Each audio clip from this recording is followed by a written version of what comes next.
What's up everyone? In this video I'm going to show you how to use the virtual desktop feature on Windows 11. So let's start by taking a look at my desktop here, and as you can see I have three things open right now that are on the screen. I have a folder named sample open, I have the calculator open, and then I have a sample text file open. Now normally you would be looking and you say, okay, where's the calculator? I know it's open. Well, first you can come down here and click on calculator. That brings it up to the front.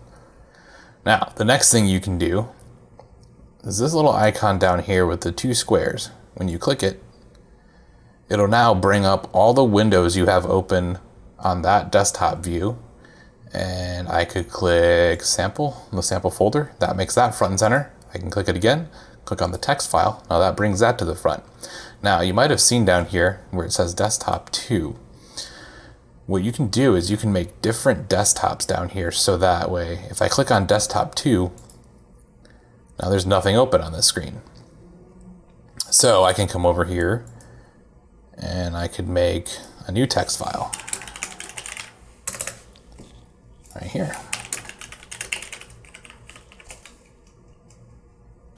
Great. And I'm actually going to move this icon off my screen because the icons will remain.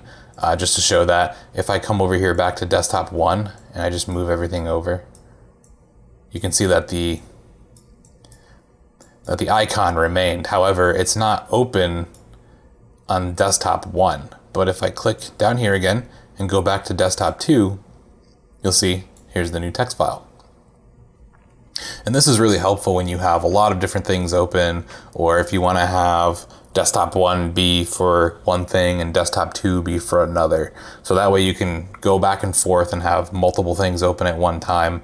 If you're like me, I probably have all kinds of different tabs open on my browsers and a lot of different things open at once. So how do you make virtual desktops? Well, if we come back down here and click on the button, I can come over here and I can actually close this one out. So I'm going to do that on desktop 2.